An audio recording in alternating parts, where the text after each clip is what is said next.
Cet orphelin solitaire était si répugnant que personne n'a pris la peine de lui donner un nom. Mais il rencontra bientôt un chevalier noir qui le façonna pour qu'il devienne le prince de tous les démons. Et finalement, le roi. Il y a longtemps, le monde était divisé en deux royaumes. Flottant au-dessus des nuages se trouvait un royaume dirigé par un noble chat blanc, qui tomba follement amoureux d'un chat noir boueux dans le royaume des ténèbres en contrebas. Et c'est ainsi que tout a commencé. Notre protagoniste principal, dont le nom n'est jamais mentionné, sort de sa hutte pour rencontrer les anciens du village pour une session de chasse et, espérons-le, revenir avec suffisamment de nourriture pour le village. L'un des anciens est ravi de manger de la viande juteuse après une longue période, mais au fond de lui, il souhaitait vivre dans le noble royaume haut dans le ciel, où tout le monde pourrait vivre sans souci au monde. Pratiquement tous les habitants du royaume d'en bas souffraient, vivant dans la pauvreté et la tyrannie. Soudain, un éclaireur se précipite, hurlant que des monstres vicieux arrivent pour les massacrer. Sans perdre un instant, les monstres défoncent la porte et commencent à semer le chaos parmi les gens sans défense. La panique se répand comme une traînée de poudre alors que chacun court pour saisir tout ce qu'il peut utiliser comme arme.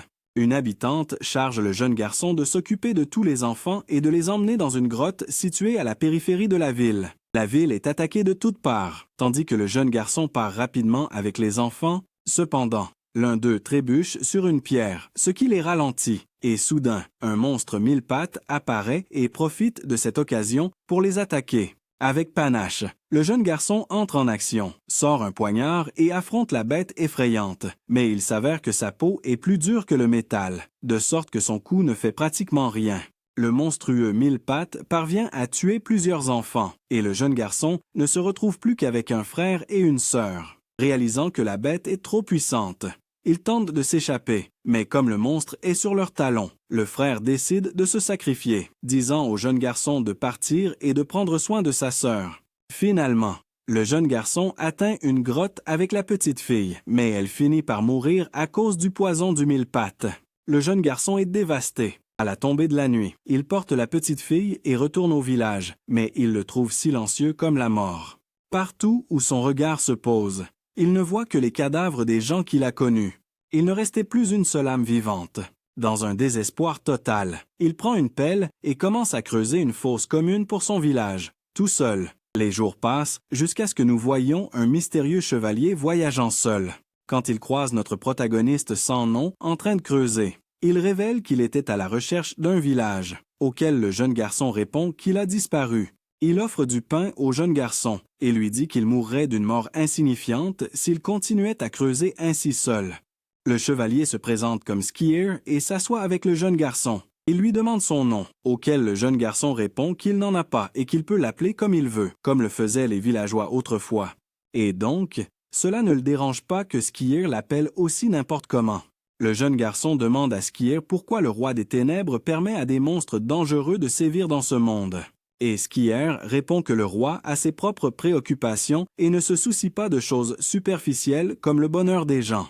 Le jeune garçon décide alors de continuer à creuser et dit à Skier de le laisser tranquille, car il pense qu'il ne comprend pas ce qu'il traverse. Ce qu'il fait peut sembler inutile aux autres, mais c'est ce qu'il ressent qu'il doit faire.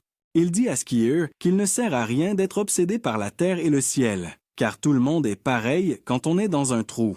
Soudain, Skier lance une épée au jeune garçon et lui dit de la ramasser, et proclame stoïquement qu'il y a une meilleure façon de faire que de creuser une grande tombe.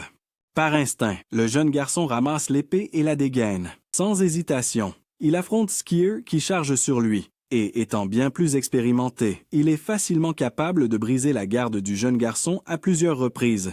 Pendant le combat, Skier révèle qu'il était autrefois le fou qui a essayé de devenir le roi des ténèbres. Mais il n'a pas été choisi, et que le droit d'accorder la mort ou la vie appartenait à une seule personne.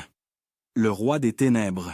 Au cours de leur escarmouche, Skier fait comprendre au jeune garçon que la seule façon pour lui d'atteindre ses objectifs d'améliorer ce pays est de devenir lui-même le roi des ténèbres.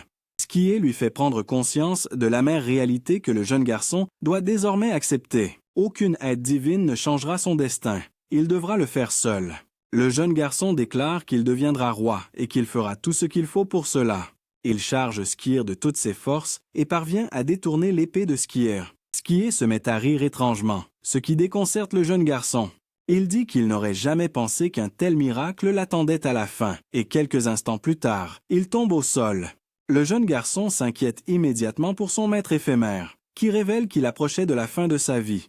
Skyé lui ordonne de prendre son épée et de se rendre à la capitale où il a un manoir, révélant en outre qu'il est en fait issu d'une famille noble, et que celui qui porte cette épée est considéré comme son chef. Skyé dit au jeune garçon de reprendre l'épée et de déclarer qu'il est le prince des ténèbres, successeur du roi des ténèbres, et lui parle aussi d'un chevalier appelé Valus, qui, il en est sûr, prendra soin de lui s'il voit son habileté à l'épée. Skyé dit qu'il est une coquille vide depuis longtemps et que son pouvoir des ténèbres s'estompait, donc il allait bientôt périr. Le monde n'est pas tel qu'il devrait être et il confie au jeune garçon le soin de le changer pendant son règne. Portant un lourd fardeau sur ses épaules, le jeune garçon pleure sur le corps de Skyé, libérant une vague de lumière. Cela choque Skyé car le jeune garçon est né dans l'obscurité, mais a pu faire jaillir une telle lumière juste de ses larmes. Avant de mourir, Skyé dit qu'il compte sur lui, et avec une nouvelle cause. Le jeune garçon est déterminé à devenir le successeur du roi des ténèbres, dans le but de rendre tout le monde heureux dans ce monde.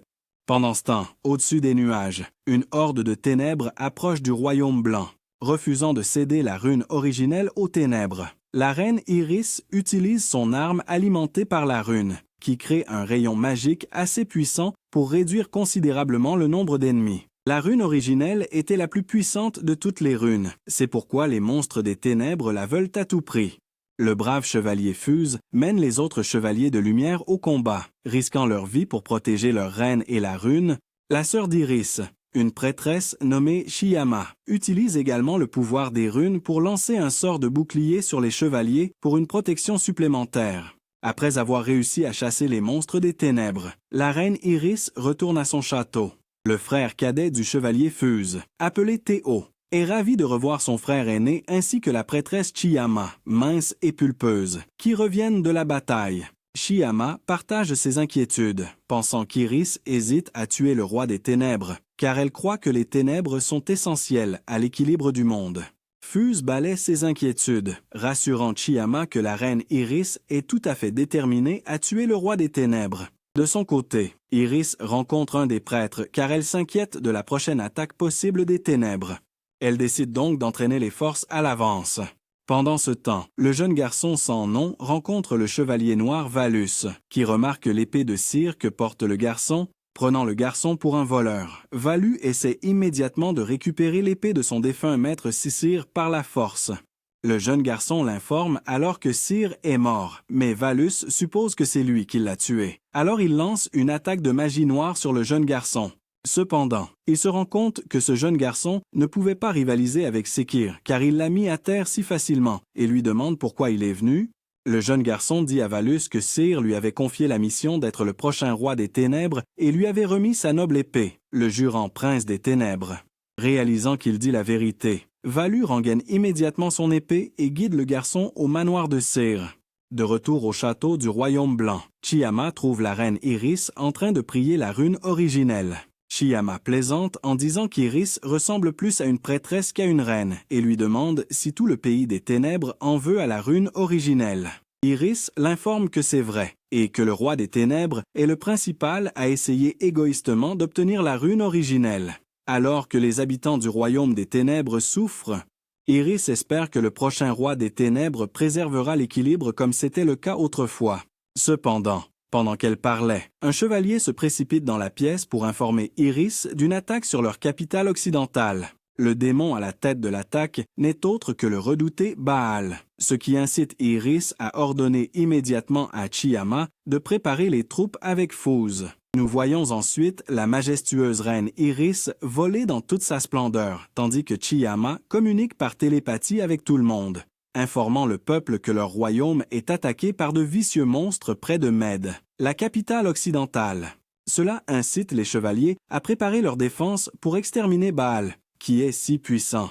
On voit ensuite Baal attaquer les Mèdes et maîtriser quiconque se trouve sur son chemin, anéantissant tous les lieux stratégiques où les mages se cachaient, alors que le monstrueux Baal était sur le point d'écraser l'armée au sol avec son pied. Il est arrêté par le formidable seigneur Alantia, le chef des elfes. Une escouade de mages et de soldats se forme alors qu'Alantia attaque Baal avec le pouvoir des esprits. Il parvient à porter quelques coups, mais la bête, insensible aux attaques, se bat contre les esprits. Alantia est stupéfait par la puissance de la bête et se demande quelle sera sa prochaine action. Mais soudain, la reine Iris du royaume de la lumière entre sur le champ de bataille et défie Baal de front. Elle charge son épée avec le pouvoir des runes et attaque Baal qui résiste à l'attaque. Baal réduit tout et tout le monde en poussière. Quelle conversation! D'autre part, l'escouade de mages et de soldats rencontre 2 soldats de l'armée des ténèbres, qui prétendent être des déserteurs et des gens ordinaires, qui ont été entraînés dans la guerre contre leur volonté. Ils laissent détomber leurs armes et tombent à genoux. Mais soudain, le vrai pouvoir des ténèbres prend le contrôle d'eux, les poussant à attaquer l'escouade. Soudain, d'autres soldats, possédés par le pouvoir des ténèbres, émergent de la forêt dense, surpassant l'escouade en nombre. Il semblait que la reine était impuissante face à la puissante bête Baal. Elle essaie d'invoquer plus de puissance de la rune, mais Alantia lui rappelle le danger potentiel de trop solliciter la rune. À la place, elle reçoit le soutien des esprits d'Alantia. Voyant ce comportement de noob, Baal est déçu et quitte le champ de bataille. Il semble qu'il détruisait la ville juste pour un combat amusant et rien d'autre. L'aube perce le ciel et la reine supervise les blessés. Elle retrouve Shyama, qui l'informe de l'attaque qu'ils viennent de subir. De l'autre côté, on voit d'autres membres de la famille royale du royaume des ténèbres qui se disputent alors que le roi est de retour dans son palais. Il parle à Valus et lui fait part de son désir de plonger le monde entier dans les ténèbres. Probablement parce qu'il aime utiliser son téléphone en mode sombre. Il dit aussi que l'idée de coexister avec le royaume de la lumière est stupide et que, pour atteindre ses objectifs, il doit abattre tout ce qui se met en travers de son chemin et souhaite la prospérité à ses successeurs. Alors que Valus rentre chez lui, on voit notre propre héros anonyme, creuseur de tombes, assis dans le salon de Valus. Comme le rôle de Valus est de s'occuper de tous les successeurs possibles du roi des ténèbres. Il est également tenu d'être loyal et de prendre soin de notre héros. Valus explique à notre héros que la qualité d'un roi n'est pas seulement d'être un maître dans le maniement de l'épée, mais aussi une personne bien informée et érudite. Il dit à notre héros que cette façon de parler vulgaire n'est pas digne d'un roi et qu'il devrait s'efforcer d'améliorer son élocution tout en lisant des livres qui contiennent toutes les informations nécessaires pour gouverner le royaume. Avec le temps, nous voyons notre héros s'entraîner avec Valus et s'intéresser aux études. Il aide également la communauté dans ses tâches quotidiennes.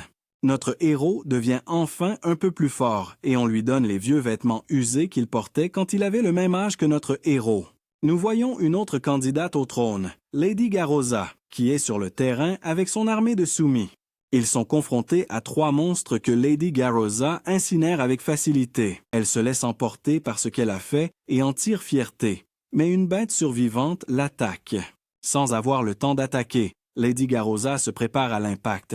Mais au dernier moment, notre héros arrive et tranche la bête. Lady Garoza est subjuguée par la beauté du héros et en reste bouche bée. Après que ses soldats l'aient sorti de sa transe, elle invite le héros à discuter. Tard dans la nuit, dans un bar local, Lady Garoza explique à notre héros ce qu'on attend de l'avenir. Elle lui dit que s'il travaille assez dur, il sera reconnu comme un véritable prince des ténèbres et qu'il recevra une épée spéciale pour frimer dans la ville. À leur insu, un homme aux cheveux roux nommé Adel écoutait leur conversation. Pendant ce temps, au palais, haut dans le ciel, la reine cherche à comprendre ce qui s'est passé lors de la récente attaque. Elle trouve étrange la présence d'humains possédés par les ténèbres. Les pensées d'Iris la ramènent à l'époque où elle n'était pas encore reine. Elle et sa sœur Shima étaient autrefois toutes deux des successeurs potentiels au trône. Malgré cela, il n'y avait aucune animosité entre elles, car elles avaient promis de ne pas nourrir de rancune, peu importe qui serait choisi. Un jour, la reine convoqua les sœurs pour une évaluation, mais elle ne prit pas de décision à ce moment-là. Après cela, Shima parla des lourdes responsabilités qui accompagnent le rôle de reine. Elle invite Iris à dîner, mentionnant que leur amie Fuse est impatiente de la voir. Iris accepte l'invitation, déclarant qu'elle a également hâte de voir Fuse qu'elle n'a pas vue depuis un certain temps. Ce soir-là, après le dîner, Fuse raccompagne Iris chez elle. Sur le chemin, Iris demande à Fuse s'il pense qu'elle est capable de devenir reine. Fuse, en réponse à la question d'Iris, admet qu'il n'a pas de réponse définitive. Cependant, il promet que, peu importe qui deviendra la souveraine, Il la servira loyalement comme son épée. Le lendemain, Iris est assaillie de doutes persistants alors qu'elle regarde l'horizon. Soudain, une entité maléfique des ténèbres apparaît devant elle. Sans garde autour pour l'aider, Iris est forcée de demander un peu de pouvoir à la rune progénitor. Grâce à ce pouvoir, elle parvient à vaincre l'entité sombre. Cette victoire renforce la confiance d'Iris en elle-même. De façon inattendue, la rune progénitor communique avec elle, la déclarant successeur désignée au trône. En entendant cela, Iris se jure de devenir une excellente reine et de remplir tous ses devoirs. Quels que soient les sacrifices, elle est prête à tout pour rétablir l'équilibre entre la lumière et l'obscurité. De nos jours, de retour au royaume des ténèbres, notre héros se prépare pour la compétition. Avant de partir, il demande à Valus s'il assistera au tournoi. Valus décline, expliquant qu'il doit répondre aux exigences du roi. Néanmoins, il se dit confiant que le jeune garçon, représentant la famille de skieurs, triomphera dans la compétition. Remerciant Valus, notre héros part ensuite pour le tournoi. Bientôt, notre garçon atteint un colisée où il affrontera d'autres successeurs potentiels au trône. Une fois dans l'arène, Lady Groza énonce les règles du tournoi. Les participants doivent vaincre les créatures les plus maléfiques et rester debout pour passer au tour suivant. Elle mentionne ensuite que le prix pour le vainqueur est une épée légendaire nommée la Grande Épée Noire. Seul le prochain successeur du roi était autorisé à manier l'épée. Le tournoi commence. Les jeunes concurrents affrontent une série de bêtes sauvages, les battant sans trop de difficultés. Cependant, l'un des concurrents est incapable de vaincre un monstre qui se dirige vers elle. Les autres concurrents apprécient le spectacle, la compétition s'amenuisant. Cependant, le garçon sans nom entre en action et sauve la vie du candidat. Les autres candidats sont furieux de l'intervention du jeune garçon et le menacent d'arrêter. Afin de relever le défi, les organisateurs du tournoi lâchent un cyclope sur le champ de bataille. Beaucoup de candidats sont rapidement vaincus par la créature, mais pas le jeune garçon. Utilisant toutes les compétences que Valus lui avait enseignées, le jeune garçon parvient à tuer le cyclope. Ceci conclut le premier tour du tournoi. Les seuls concurrents restants sont le garçon sans nom et Adèle, le garçon aux cheveux roux qui écoutait aux portes plus tôt. Il s'avère qu'Adèle est également un successeur potentiel au trône. Avant la bataille finale, les deux finalistes font une courte pause et discutent.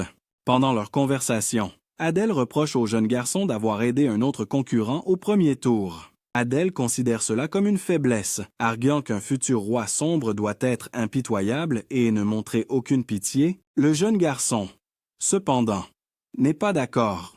Il croit que protéger les gens coûte que coûte est la chose la plus importante. Leur point de vue étant clair. Le jeune garçon et Adèle s'affrontent dans une bataille décisive pour déterminer le champion du tournoi. Après une lutte acharnée, le jeune garçon utilise toutes ses compétences et triomphe de manière décisive en détournant l'épée d'Adèle. Alors que le jeune garçon accule son adversaire, il choisit de ne pas porter le coup final. Désemparé, Adèle demande pourquoi le jeune garçon ne l'achève pas, ce à quoi il répond que tuer ses adversaires contredit ses idéaux personnels. Lassé du moralisme du jeune garçon, Adèle se précipite pour récupérer son épée. Une fois de plus, le jeune garçon trouve un moyen de mettre Adèle dans une situation difficile. Le duel se termine quand Adèle admet sa défaite. Une fois la bataille terminée, Garoza déclare le jeune garçon le prince des ténèbres légitime et le principal successeur au trône. Après la cérémonie de remise des prix, le jeune garçon reçoit son prix, la légendaire épée noire. Adèle se présente ensuite au jeune garçon et lui demande de défendre ses idéaux. Plus tard, Valus rencontre le jeune garçon et le félicite pour sa victoire au tournoi. Il confie alors au jeune garçon une mission importante. Une mission que seul le prince des ténèbres peut entreprendre, remettre un message à la reine de lumière. Le jeune garçon accepte cette tâche, mais il s'avère qu'il ne partira pas seul. Adèle, le deuxième candidat le plus important, l'accompagnera dans son voyage. Le lendemain, Adèle et le jeune garçon partent pour le royaume de lumière à bord d'un navire magique. Adèle rappelle au jeune garçon que les royaumes de lumière et des ténèbres sont en guerre et que, par conséquent, remettre une lettre est plus facile à dire qu'à faire. Dans le pire des cas, l'envoyé du royaume des ténèbres pourrait être le premier à être assassiné. Par conséquent, Adèle décide de jouer le rôle plus dangereux d'envoyé en public, car le jeune garçon était censé devenir le futur roi des ténèbres. Adèle demande au jeune garçon d'agir comme garde du corps, un rôle moins exigeant et moins dangereux. Garoza est surpris par cette soudaine amabilité d'Adèle. Après quelques heures, ils atteignent leur destination. À leur arrivée, ils sont accueillis par Fouz. Au début, le général réagit avec hostilité, ce qui pousse le jeune garçon à révéler son épée. Adel, cependant, use de sa diplomatie pour désamorcer la situation. Il s'excuse également pour toute mauvaise impression qu'ils auraient aimé pu donner lors de leur première rencontre. Une fois les esprits apaisés, Adel demande à Fouz de les escorter jusqu'à la reine, car ils avaient un message important du roi des ténèbres à lui transmettre. Malgré sa méfiance initiale, Fouz accepte de les guider jusqu'au palais pour qu'ils délivrent leur message. Quelques minutes plus tard, le garçon sans nom et Iris se rencontrent pour la première fois. Le jeune garçon est immédiatement enchanté par la beauté de la reine. La reine et Adel, qui agissait en tant qu'envoyé du roi sombre, commencent Podweshit alors à discuter du contenu de la lettre.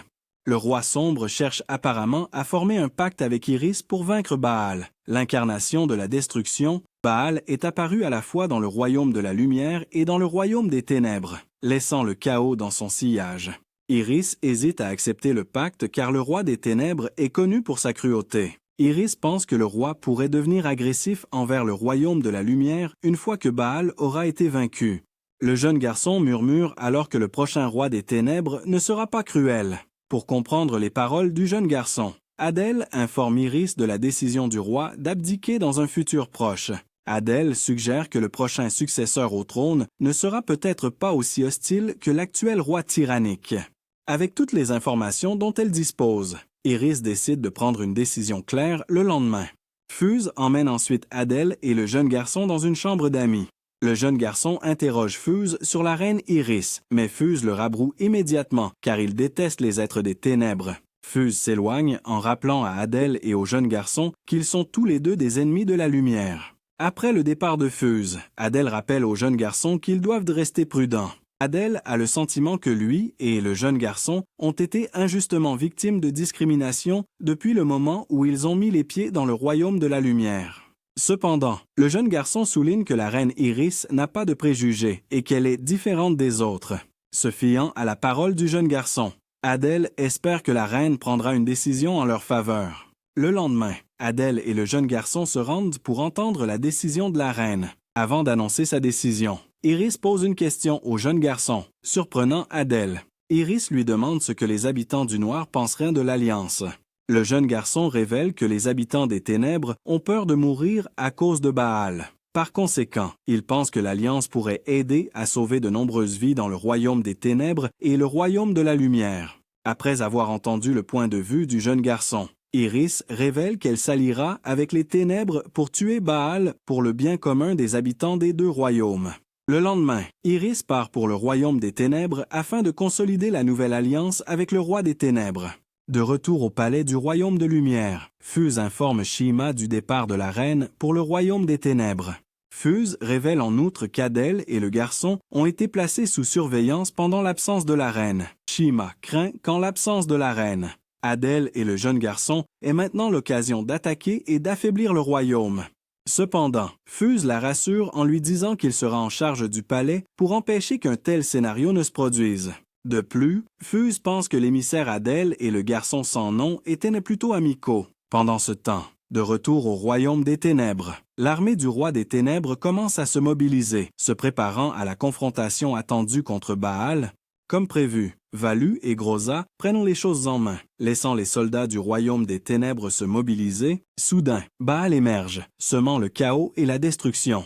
Valu se précipite et ordonne à ses troupes de le suivre. Mais Baal repousse les soldats de Valus comme des mouches. Ce qui surprend Valus, Baal s'amuse de voir la futilité des efforts de Valus. Groza envoie de nombreuses catapultes de roches vers Baal, qui se précipite maintenant pour tuer Groza. Groza utilise ses pouvoirs pour créer une flèche puissante, mais Baal n'est pas affecté. L'armée des ténèbres se bat vaillamment contre la bête, mais leurs efforts sont vains et ils sont rapidement vaincus. Les seuls guerriers encore debout sont Valus et Groza, qui forment la dernière ligne de défense. Groza tente une fois de plus d'envoyer une déflagration vers Baal, tandis que Valus invoque ses épées depuis le vide, bien qu'ils utilisent tous les deux leurs atouts majeurs. Combattre Baal s'avère futile car il est trop puissant.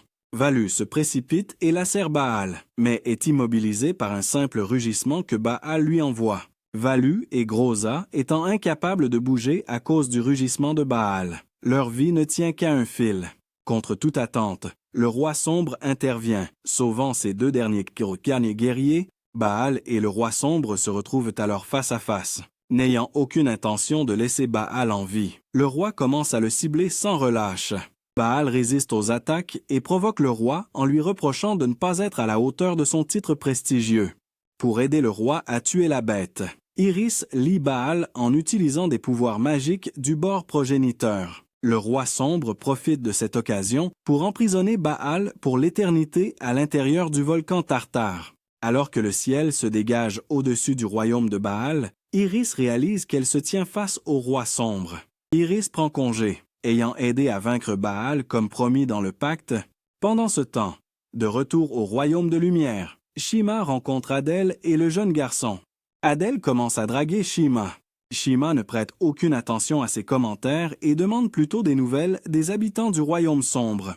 Adel révèle que les habitants du royaume sombre ne voulaient pas la guerre, mais quiconque défiait le roi sombre était exécuté, faisant du royaume sombre la Corée du nord de l'anime.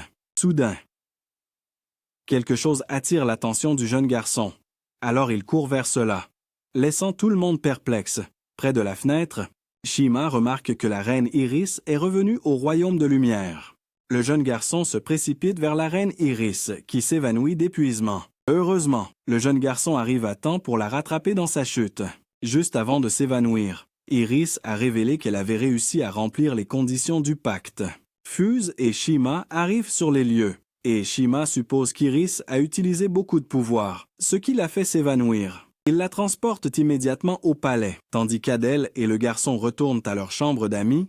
À l'intérieur du palais, Shima utilise sa magie pour soigner Iris. Shima révèle qu'Iris elle-même avait décidé de devenir un médium pour l'immense pouvoir de la rune progénitor. Par conséquent, Iris se mettait souvent trop de pression pour utiliser au mieux le pouvoir qu'elle avait. De retour dans la chambre d'amis, Adel révèle qu'il avait un gros faible pour Shema. Adel savait aussi que le jeune garçon en pinçait pour Iris. Le jeune garçon est furieux qu'Adel lui raconte tout ça alors qu'Iris était mal en point. Fuse se dirige vers leur chambre et informe les deux de la défaite de Baal. Leur mission étant accomplie, Adel a décidé qu'il était temps que lui et le jeune garçon retournent au royaume des ténèbres. Pendant ce temps, de retour au royaume des ténèbres, Garoza rentre chez elle pour se reposer de la bataille épuisante contre Baal. Cependant, en chemin, elle rencontre Valus qui lui remet un message à livrer au royaume de la lumière. Malgré son épuisement, Garoza accepte la tâche car elle pourra rencontrer le prince des ténèbres pour qui elle a le béguin. De retour au palais du royaume de lumière, Adel et le jeune garçon vont à la rencontre de la reine, qui est maintenant rétablie. Adel la remercie de son aide pour vaincre Baal. Adel révèle ensuite qu'il a l'intention de suggérer au roi des ténèbres d'arrêter de faire la guerre au royaume de lumière. Fuse souligne qu'il serait tué s'il faisait une telle chose, mais Adel est fermement convaincu qu'il doit donner une voix aux habitants des ténèbres qui ne souhaitent pas la guerre. Soudain, un garde de lumière informe la reine de l'arrivée d'un message du royaume des ténèbres. Garoza entre dans la pièce et informe la reine du message du roi des ténèbres, qui était une demande de prolonger les affiliations pacifiques avec le royaume de lumière jusqu'à ce que les dommages causés par Baal au royaume des ténèbres soient non réparés. La reine accepte la proposition. Garoza, Adel et le jeune garçon resteraient en tant qu'invités. La reine décide de leur faire visiter le royaume de lumière. La reine présente Théo aux invités, qui a d'abord peur car il les prend pour des ennemis du royaume des ténèbres. Cependant, il apprend que le jeune garçon, Adel et Garoza sont amicaux. Théo montre alors qu'il essayait d'utiliser la magie pour soigner de mignons petits monstres blessés. Connu sous le nom de Tanukis Étoile, son frère aîné, Fuse, est surpris de voir Théo utiliser la magie de guérison. Théo révèle qu'il a appris un peu de magie de Shima. Garoza souligne que les Tanukis étoiles du royaume de lumière sont si bien élevés, alors que dans le royaume des ténèbres, ils sont totalement espiègles. La reine exprime son désir de rencontrer également les créatures magiques des ténèbres. Adel remarque que les créatures magiques dans les ténèbres sont noires et ont un aspect sombre. Fu rit en soulignant que les habitants des ténèbres eux-mêmes étaient vêtus de noir de la tête aux pieds. Adel souligne ensuite que les habitants de la lumière portaient eux-mêmes des robes blanches. Tout le monde rit des styles vestimentaires totalement opposés des ténèbres et de la lumière. Garoza suggère qu'ils échangent leurs robes, et Shema approuve l'idée. Fous et Adèle sont les premiers à se lancer. La corpulence discrète de Fous devient plus apparente dans la robe d'Adèle. Qui était plus révélatrice, Adèle. En revanche, est moins enthousiaste à l'idée de porter l'armure. Devant choisir entre Shima et Iris, Garoza décide alors d'échanger sa robe avec Iris. Cependant, Shima informe Garoza qu'un messager des ténèbres ne peut pas porter la robe de la reine. Par conséquent, Garoza donne alors sa robe à Iris tout en se couvrant d'une serviette. La robe de Garoza tombe sur Iris qui n'est pas aussi corpulente que Garoza. Shima échange alors ses vêtements avec Garoza, et les deux se dirigent ensuite vers l'extérieur pour recueillir l'avis des hommes. Adèle prend le jeune garçon sur ses épaules pour qu'il fasse son choix, et le jeune garçon donne timidement une réponse ambiguë. Ils se dirigent tous ensuite pour jouer aux échecs. Et ironiquement, Fous, le commandant des chevaliers, n'arrêtait pas de perdre contre tout le monde. Comme tout le monde avait faim, Shima a suggéré qu'ils aillent dîner ensemble. Shima prépare un repas, et Garoza présente aussi de la nourriture qu'elle a apportée du royaume des ténèbres. Adèle trouve la cuisine du royaume de la lumière trop simple à son goût. Le jeune garçon et Garoza sont d'accord, remarquant qu'elle manque d'assaisonnement. Iris, Théo, Fous et Shima goûtent ensuite la nourriture de Garoza et la trouvent très salée. Shima réalise que la nourriture du royaume des ténèbres est plus fortement assaisonnée. Le jeune garçon mélange alors la nourriture de Garoza et celle de Shima, ce qui donne un plat qui lui plaît davantage. Les autres voix à table font de même, et sont agréablement surpris de constater que la nourriture des royaumes des ténèbres et de la lumière se marie parfaitement. Après avoir terminé ce délicieux repas, Fous et Shima remarquent que les légumes sauvages cueillis à la main par Iris sont également savoureux. Iris prévoit ensuite de demander à tout le monde à table de cueillir des légumes sauvages le lendemain. Garoza jette un coup d'œil au jeune garçon et devient jalouse alors qu'il commence à tomber amoureux d'Iris. La nuit, Garoza se promène dans les couloirs du palais et découvre que le jeune garçon est éveillé à une heure si tardive, et elle lui offre une oreille attentive pour écouter ses pensées. Impressionné par l'humilité de la reine, le jeune garçon révèle qu'il vient de réaliser que la reine Iris était comme n'importe quelle autre personne ordinaire. Garoza remarque que le jeune garçon était comme n'importe quelle autre personne ordinaire également. Elle fait ensuite le vœu de rester avec lui pendant qu'il est prince, et elle promet en outre de continuer à lui offrir son soutien lorsqu'il deviendra le nouveau roi noir. Et le jeune garçon est reconnaissant du soutien de Garoza. Le lendemain, les deux groupes prévoient une autre aventure, cette fois dans la forêt pour cueillir des légumes sauvages. Padel suggère une idée amusante avant de commencer. Elle propose qu'ils forment des pairs et transforment l'activité en une compétition amicale. Le duo qui récoltera le plus de légumes sera déclaré vainqueur. Le visage de Garoza s'illumine à cette idée car cela lui offre une chance de passer du temps avec le jeune garçon, le personnage principal. Fous est également enthousiaste à l'idée, espérant pouvoir faire équipe avec la reine Iris. Avant que la chasse aux légumes ne commence, Iris propose de donner quelques conseils. Elle partage des astuces sur la façon de repérer et de ramasser correctement les légumes. Voyant l'expertise de la reine dans ce domaine, il décide qu'elle ne devrait pas participer à la compétition. Ainsi, la compétition de récolte de légumes commence. Le jeune garçon finit par faire équipe avec le petit Théo. Leur manque de connaissances botaniques devient vite évident, et il demande Spawn conseil à Iris. Finalement, Iris finit par rejoindre l'équipe du jeune garçon. Les deux profitent d'un moment d'intimité pendant l'activité. Fous et Garoza ne peuvent non s'empêcher de les observer, le cœur rempli d'envie. Garoza révèle qu'elle sympathise avec les idées de paix du jeune garçon et qu'elle souhaite donc qu'il devienne le prochain roi sombre. Fous est impressionné de voir que le jeune garçon est très différent de ce qu'il imaginait. Enfin, toutes les équipes se rassemblent pour compter leurs cueillettes. L'équipe de Garoza et Fous n'a trouvé qu'une seule plante comestible, toutes leurs autres cueillettes étant non comestibles. Adèle remarque qu'il a cueilli plus de choses que le jeune garçon. Cependant, au moment du comptage, l'équipe du jeune garçon et de Théo remporte le concours de collecte de légumes. Une fois tous les légumes rassemblés, Iris se charge de préparer le déjeuner avec les ingrédients fraîchement cueillis. Pendant qu'elle cuisine, tout le monde s'affaire à ramasser du bois de chauffage et à nettoyer les légumes. En ramassant du bois de chauffage avec Fous et Adèle, le jeune garçon déclare qu'il aime se prélasser au soleil dans le royaume de la lumière. ce qui n'était pas possible dans le royaume des ténèbres, où la lumière apparaissait rarement. Adèle regarde le jeune garçon, approuvant ses dires. Soudain, il réalise que Théo n'est pas avec eux. Le jeune garçon, avec Fouz et Adèle, se sépare pour chercher Théo. Le jeune garçon regarde partout et finit par rejoindre Iris qui lave les légumes. Alors qu'il informe Iris de la disparition soudaine de Théo, le jeune garçon trébuche accidentellement sur une pierre et tombe le visage le premier sur Iris, les entraînant tous les deux dans le ruisseau voisin. Le jeune garçon interroge la reine au sujet de Théo et apprend d'elle que Théo est parti plus tôt avec Shima et Garoza. Les vêtements trempés collant à son corps font rougir le jeune garçon. Et la reine a une réaction similaire. La gêne suggère qu'ils éprouvent tous les deux des sentiments l'un pour l'autre, un fait qui aurait pu être assez clair pour quiconque y prêtait attention.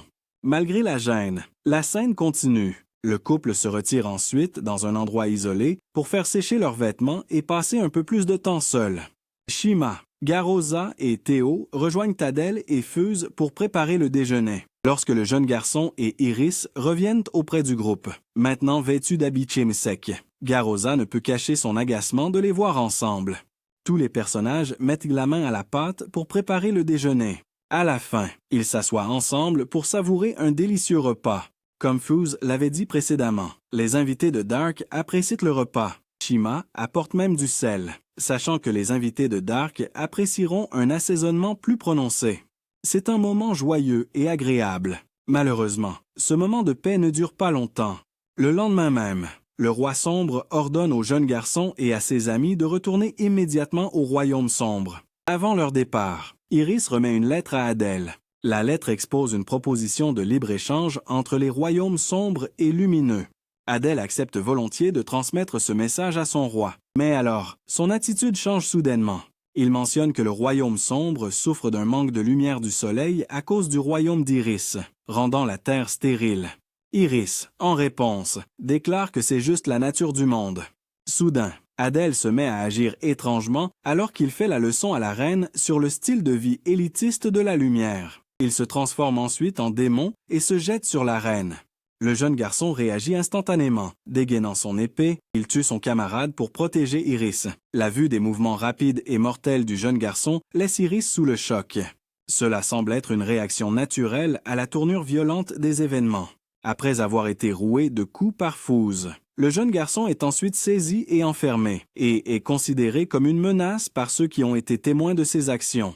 Cet incident brise l'alliance entre le royaume de la lumière et le royaume des ténèbres. Par conséquent, Garoza est forcé de fuir le royaume de lumière sans aucune explication de ce qui venait de se dérouler au sein du palais. L'incident perturbe profondément Fuse, car il espérait que les deux royaumes pourraient coexister pacifiquement. Ce qui l'inquiète encore plus, c'est l'inévitabilité imminente d'une guerre entre les deux terres, qui semble désormais être un conflit sans fin. Pendant ce temps, Iris se rend dans la pièce où réside la rune progénitor, en quête de conseils. La rune répond en enveloppant Iris d'un éclat de lumière brillant. Entre-temps, le jeune garçon reprend ses esprits dans une cellule de prison. Naturellement, il commence à réfléchir aux événements récents. Il réalise qu'il a agi sur une impulsion en tuant son camarade parce qu'il a vu la vie d'Iris en danger. Il passe son temps en prison à méditer, confronté aux conséquences de ses actes, quelques minutes plus tard. Iris, qui s'est transformée en chat blanc, rend visite au donjon où le jeune garçon est détenu. Elle utilise la magie pour ouvrir sa cellule et le conduit ensuite vers une sortie. Finalement, ils atteignent une falaise où le jeune garçon retrouve ses deux épées de façon inattendue. Le chat blanc redevient Iris. Le garçon est d'abord déconcerté par la transformation, mais il se souvient qu'il vit dans un monde fantastique et le choc s'estompe. Les deux jeunes gens se prennent la main, s'unissant symboliquement. C'est un moment touchant. Le jeune garçon jure d'œuvrer pour la paix comme Iris, clarifiant ainsi ses intentions qui avaient pu être mal interprétées à cause de son comportement impulsif. Le jeune garçon révèle qu'il est le prince des ténèbres et promet de concrétiser ses idéaux à l'avenir. De même, Iris promet d'attendre le garçon et elle lui apporte son soutien pour créer un monde pacifique. Malheureusement, leur moment de paix est brisé lorsque des soldats du royaume de la lumière se présentent pour arrêter le jeune garçon. Iris n'hésite pas à dire au jeune garçon de s'enfuir. Après s'être étreint, le jeune garçon récupère ses épées et s'échappe à bord d'un vaisseau aérien qui arrive à point nommé pour venir le chercher. Il retourne ensuite au royaume des ténèbres. De retour dans son propre royaume, Iris ne cesse de penser au garçon. Peu de temps après, son royaume est attaqué par un groupe de bêtes sombres, vraisemblablement envoyés par le roi sombre. Iris ordonne à son conseiller de rassembler les guerriers du royaume pour la bataille. Au milieu de cela, Fuse demande à être temporairement relevé de ses fonctions, quittant l'armée. Il explique son intention de trouver un remède pour Iris, car il pense qu'elle est en mauvaise santé. Iris lui assure qu'elle se rétablira et souligne son importance dans la protection du royaume. Malgré les assurances d'Iris, Fuse décide de désobéir à ses ordres. Il part chercher l'aide d'Alantia, le roi elfe, alors qu'ils se tiennent tous les deux dans la bibliothèque. Fuse exprime ses inquiétudes à Alantia. Alantia remarque qu'Iris était très épuisée à cause de son précédent combat contre Baal. Il révèle ensuite que le pouvoir magique d'Iris est revenu à la normale, mais que les nerfs magiques nécessaires pour transmettre ce pouvoir ne sont pas encore rétablis, ce qui est la principale raison de son manque de puissance. Alantia révèle qu'il existe un moyen de restaurer la santé d'Iris. Il mentionne un élément mystérieux connu sous le nom d'âme pure, qui a été trouvé en plus forte concentration dans une grotte isolée. Cet élément a la capacité de guérir l'énergie magique d'une personne. Alantia explique en outre que s'ils peuvent donner cette âme à Iris, elle sera guérie instantanément. Alors, Alantia et Fuse partent de la capitale du Royaume de la Lumière. Leur destination est la grotte au plus profond des forêts. Leur mission est de trouver l'élément magique pour guérir la reine. Pendant ce temps, après avoir dit au revoir à Iris, le garçon est plus déterminé que jamais à la revoir. Dans cette optique, il commence à s'entraîner plus dur qu'avant. Nous le voyons continuer ses séances d'entraînement avec Valus pendant que le garçon est occupé à s'entraîner. Garoza apparaît. Elle lui dit que le roi sombre leur a ordonné de combattre des créatures à l'extérieur de la capitale du pays. Valus soupçonne que ce n'est qu'une ruse pour tenir le garçon occupé. Peu après, Valus rencontre le roi sombre et rapporte que toutes les troupes sont prêtes à se diriger vers le royaume de lumière. Cependant, le garçon ignore tout de ses plans. Après avoir quitté la capitale, le garçon rencontre diverses bêtes maléfiques. Il réussit à les repousser avec l'aide de Garoza. Peu après, il voit un navire du royaume des ténèbres naviguer vers le royaume de la lumière. Soudain, ils sont attaqués par une nuée de créatures volantes. Le garçon parvient à se défendre, mais Garoza est prise au dépourvu. Elle perd l'équilibre et tombe d'une falaise. La voyant en danger, le garçon se précipite pour la sauver. Malheureusement, ils se retrouvent tous les deux coincés au bord de la falaise. Pour ne rien arranger, un démon terrifiant apparaît sur les lieux. Alors que le danger approche, le garçon, sans hésiter, se lance dans une bataille acharnée contre la bête redoutable. C'est un geste audacieux, mais qui reflète son courage inébranlable. Pendant ce temps, Iris, la reine de la lumière, fait preuve du même courage en se tenant prête à défendre son royaume contre l'invasion imminente du roi des ténèbres. Face à la formidable armée du royaume des ténèbres, Iris décide d'affronter l'adversaire de front. Elle n'est pas seule. Cependant, elle a le soutien de Shima et des guerriers magiques qui sont fermement prêts à se battre à ses côtés. Les mages PNJ sont sur le point d'être éliminés par les monstres du royaume des ténèbres, mais Shima les sauve de justesse. Pendant que cette bataille intense se déroule, le général Fuse et Alantia, le roi elfe, entreprennent une mission. Ils s'aventurent au plus profond d'une grotte mystérieuse et inquiétante. Ils atteignent une impasse, mais Alantia révèle qu'il y avait plus que ce que l'on pouvait voir. Pour développer, Alantia sort une de ses flèches et en tend une à Fuse également. Alantia la tire ensuite sur le toit de la grotte. La corde sur la flèche tire Alantia vers le haut, révélant un passage secret qui se trouvait au-dessus de l'impasse supposée. Fuse suit l'exemple d'Alantia, mais marche accidentellement sur une pierre instable. Cependant, Alantia tire heureusement Fuse à l'intérieur du passage secret. Comme c'était un passage sombre, Alantia et Fuse restèrent sur leur garde. Alantia sortit même une loupe magique, de toutes les choses possibles, qui lui permit de voir un passage caché à proximité. Alantia révéla ensuite une réserve de bombes artisanales qu'il avait emportées. Les bombes stockaient une partie du pouvoir de la rune. Fuse et Alantia firent exploser le rocher devant eux, révélant une zone cristallisée. Alantia utilisa ensuite son bâton ainsi que sa connaissance de la magie pour créer un motif qui ouvrit un chemin. Ils trouvèrent enfin les gouttes rayonnantes qu'ils cherchaient. Les gouttes étaient un remède curatif pour la reine. Fuse se précipite pour attraper les gouttelettes, Mais Alantia l'arrête et l'avertit de l'âme trop puissante pour être contenue sans précautions appropriées. Alantia jette un caillou ramassé à proximité dans l'eau. Le caillou explose immédiatement, prouvant ce qu'il disait plus tôt. Cependant, comme Iris s'affaiblissait de plus en plus, Fuse pensait qu'il n'y avait pas de temps pour élaborer un plan. Il entre imprudemment dans l'eau et attrape les gouttelettes. Alantia est stupéfait par Fuse, qui s'est précipité malgré les risques présents. Avec ce précieux médicament en main, ils commencent leur voyage de retour vers la capitale du royaume. De retour sur le champ de bataille, Iris poursuit sa lutte acharnée contre les soldats du royaume des ténèbres. Malgré son talent et sa force remarquables, le nombre d'ennemis est tout simplement écrasant. Un par un, elle terrasse les envahisseurs, mais leur nombre ne cesse d'augmenter, la poussant à ses limites. L'épuisement la gagne, mais avant de succomber à la fatigue, Iris fait un dernier geste de protection.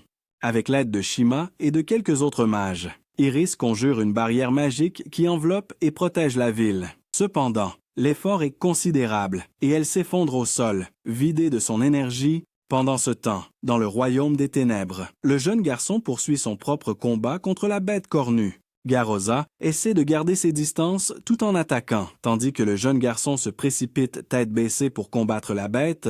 Le combat est intense, mais l'incroyable talent du jeune garçon lui permet de vaincre son adversaire. Il abat sa lame chargée sur la bête, créant des ruptures pointues dans le sol qui empalquent la bête, révélant ainsi le jeune garçon comme vainqueur. Il remercie Garoza pour son aide dans la défaite de la bête. Mais soyons réalistes, le MVP de la bataille était le jeune garçon. Suite à leur bataille triomphante, Garoza, d'humeur festive, propose un dîner de victoire. Le jeune garçon accepte son invitation. Alors qu'il s'assoit pour leur repas dans le calme du soir, le garçon réfléchit à la promesse qu'il a faite à la Reine de Lumière. Il déclare que cette promesse est sa priorité absolue, même si cela signifiait qu'il imaginait un rêve irréalisable. Garoza s'approche du garçon tout en l'incitant à partager ses visions pour l'avenir. De plus, Garoza avoue ses sentiments amoureux au garçon. Cependant, Garoza est capable de lire les émotions sur le visage du garçon, ce qui suggère qu'il n'avait de sentiments que pour la reine Iris. Attristé, Garoza s'enfuit timidement en pleurant. Malgré son chagrin d'amour, Garoza désire aider le garçon dans son voyage vers le trône. Pendant ce temps, de retour au royaume de la lumière, Fuse revient vers Iris avec le médicament en main. Utilisant sa magie, Shima asperge Iris des gouttes de guérison. Le médicament semble être un succès pour guérir Iris. Shima part ensuite rattraper Fuse pour le tenir informé de la situation actuelle. Shima informe Fuse que le bouclier que les mages ont érigé ne tiendra pas longtemps. Fuse décide alors de préparer les chevaliers avec le peu de temps qu'ils ont. Perplexe face à la situation, Iris se rend à la rune progéniteur pour s'éclaircir les idées. La promesse que le jeune garçon lui a faite lui revient en mémoire, et elle sourit en espérant le meilleur pour l'avenir. Fuse interrompt la prière d'Iris pour l'informer des préparatifs en cours. De retour au royaume des ténèbres, le garçon remarque une force des ténèbres se préparer dans le ciel. Le jeune garçon sort pour inspecter, mais il est encerclé par des civils qui sont surpris que le prince noir et Garoza soient laissés de côté dans les efforts de guerre. Le garçon apprend que le roi est déterminé à vaincre le blanc cette fois-ci. Cependant, il est soudainement approché par des soldats qui lui demandent de les accompagner, ce qu'il accepte. Non loin de là, Garoza aperçoit le jeune garçon alors qu'il est escorté par des soldats. De retour au royaume de lumière, Théo, Fuse et Shima font confiance à Iris alors que tout leur royaume s'approche d'une guerre totale. Au même moment, Iris se remémore, pour la énième fois, la promesse que le garçon lui avait faite auparavant. Elle se dirige vers le champ de bataille et demande à la rune progénitrice de diviser son pouvoir entre tous les membres du royaume de lumière. La guerre commence alors que les mages et les chevaliers de lumière tuent une partie des forces ennemies. Soudain, le roi des ténèbres émerge du ciel. Alors Iris se précipite immédiatement pour le maîtriser. Shima commence à réaliser qu'il serait impossible de vaincre un nombre aussi important d'ennemis. Un des soldats de la lumière est possédé par les ténèbres et il commence soudainement à menacer les civils. Un chevalier à proximité abat le chevalier possédé avant qu'il ne fasse du mal. Dehors, Théo est presque attaqué par un ennemi des ténèbres. Théo est en colère et il utilise la magie pour abattre l'ennemi. Pendant ce temps, les chevaliers ont du mal à tuer les civils de la lumière possédés. Shima et ses apprentis mages érigent une barrière qui tient les ennemis à distance. Fuse commence à s'épuiser, mais la simple pensée de Sa Majesté Iris le motive. Fuse se retrouve face à Valu du Royaume des Ténèbres. Valu et Fuse se présentent comme les gardes rapprochés de leurs rois et reines respectifs. Ils engagent le combat tandis que la reine Iris et le roi des Ténèbres se battent également. Le roi révèle son plan pour devenir le seul et unique souverain des deux royaumes. Les deux pointent leurs épées l'un contre l'autre en libérant leurs pouvoirs de lumière et d'obscurité respectivement. Au même moment, la barrière érigée par Shima et les mages s'affaiblit à cause des forces des ténèbres. Alors que certains chevaliers et mages sont possédés par les ténèbres, Shima utilise sa magie pour rendre aux gens leur état d'origine. Cependant, elle est incapable de dissiper correctement la possession qui les affecte, la forçant à demander de l'aide à la rune progénitrice. Non loin de là, Fuse et Valu sont engagés dans une bataille acharnée, qui prend vie au sens propre du terme lorsque Valus enflamme les environs avec des flammes sombres. Valu commence à prendre le dessus et il en profite pour faire la leçon à Fuse sur sa faiblesse. De même, le roi des ténèbres se révèle plus fort qu'Iris, ce qui entraîne la défaite d'Iris lors d'une confrontation physique. Iris pique du nez vers le sol après que le roi l'a frappé avec une attaque. De plus en plus désespéré, Shima essaie d'invoquer ses sorts, mais en vain, car son pouvoir avait déjà été utilisé. Elle commence à supplier la rune progénitrice de lui donner du pouvoir, mais celle-ci ne répond pas. Quoi qu'il en soit, Shima refuse de reculer. Iris, qui avait atterri près de Shima, motive sa sœur à ne pas abandonner. De plus, elle révèle qu'il existe encore un moyen de renverser la situation actuelle des batailles en leur faveur. Iris rassemble les mages et commence à utiliser l'engrenage du destin, qui était l'un des 7 pouvoirs. Cependant, malgré leurs efforts, rien ne semble changer. L'espoir s'amenuise alors que le roi des ténèbres approche Shima et Iris. Shima ordonne à Iris de se diriger vers la rune progénitrice. Iris s'éloigne précipitamment de la scène tandis que Shima décide de se battre contre le roi. Le roi est immédiatement capable de prendre le dessus, car il domine Shima avec les ténèbres. De retour au royaume des ténèbres, le garçon est conduit à Adel par les soldats des ténèbres. Le garçon est surpris de voir Adel vivant alors qu'il l'avait tué plus tôt. Adel souligne qu'il était un candidat potentiel au trône et qu'il ne s'en irait pas facilement sans se battre. Le garçon lui demande la raison de sa tentative d'assassinat sur la reine. Adel révèle que le meurtre d'Iris était la volonté du roi. Cependant, Adel pense que tout s'est arrangé pour le mieux à la fin, car le royaume des ténèbres a attaqué avec succès le royaume de la lumière. Adel informe le garçon au sujet du roi, révélant qu'il s'efforçait d'être le seul au pouvoir. Selon Adel, les faibles, comme le garçon, ne pouvaient pas comprendre l'idéologie des forts. Le garçon ne supporte plus ces absurdités et il décide de brandir son épée contre Adel. Adel révèle qu'il était plongé dans les ténèbres de la tête aux pieds et qu'il utilise donc les ténèbres pour prendre une forme monstrueuse. Le garçon se précipite pour abattre Adel, mais réalise que ce ne sera pas aussi facile qu'il l'avait supposé. Adel envoie un rayon violet vers le jeune garçon, mais celui-ci parvient à le bloquer. Adel se précipite pour frapper, mais le jeune garçon bloque son attaque, ce qui repousse Adel. Le garçon et Adel commencent à s'affronter. Le garçon charge son épée de puissance et la balance vers Adel, ce qui provoque la rupture du sol en pointe. Cependant, la bataille était loin d'être terminée, car Adel s'est révélé indemne de l'attaque. Adel griffe l'armure du garçon, ce qui la brise. Adel parvient à frapper le jeune garçon et finit par faire tomber son épée. Adel l'empale alors avec une épée, et le jeune garçon gémit de douleur. Cependant, alors qu'il est immobilisé par l'épée d'Adel, il profite de l'occasion pour frapper Adel avec sa propre épée. Adel révèle alors qu'il n'était qu'une diversion pour tenir le jeune garçon à distance. Grâce au temps qu'il a gagné, le royaume sombre semble gagner la guerre contre le royaume de la lumière.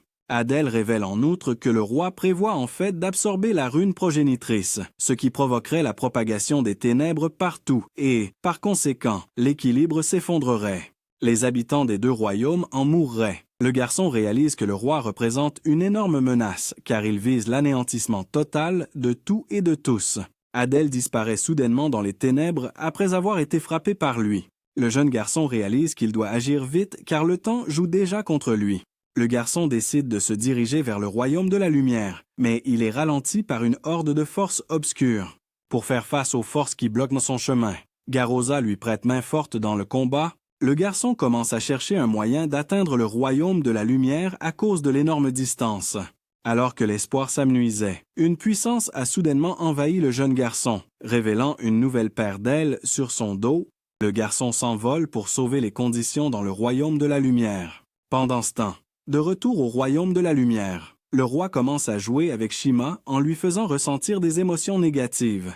Shima commence à avoir un complexe d'infériorité car Iris est devenue reine à sa place. Cependant, Shima se libère de la corruption et ordonne alors aux mages à proximité d'aider à combattre les monstres. Pendant ce temps, Iris prit la rune progénitrice tout en exprimant son échec à protéger le royaume de la lumière et à maintenir l'équilibre entre la lumière et l'obscurité, bien qu'elle ait promis d'attendre le jeune garçon. La reine Iris fond en larmes car elle est forcée d'utiliser la seule voie possible. La reine décide de déclencher le grondement. Le garçon, qui avait maintenant atteint le royaume de la lumière, essaya de se précipiter vers la reine Iris car il craignait le pire.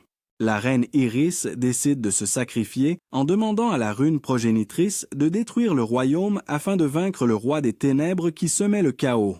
Alors que le royaume de la lumière était en train d'être détruit, Fuse réalisa qu'Iris avait décidé de se sacrifier.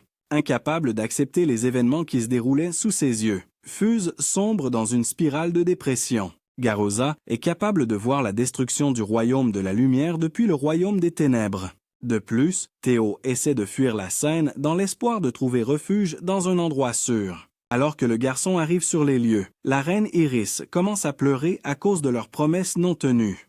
Le roi réalise qu'Iris a décidé de l'attaquer avec le royaume de la lumière ainsi que la rune progénitrice.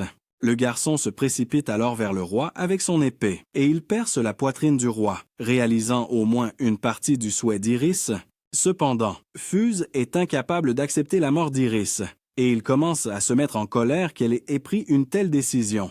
Et cela met fin à l'anime. N'oubliez pas d'aimer la vidéo si vous avez apprécié, et abonnez-vous avec les notifications activées pour ne jamais manquer aucun de mes récapitulatifs. À la prochaine, portez-vous bien!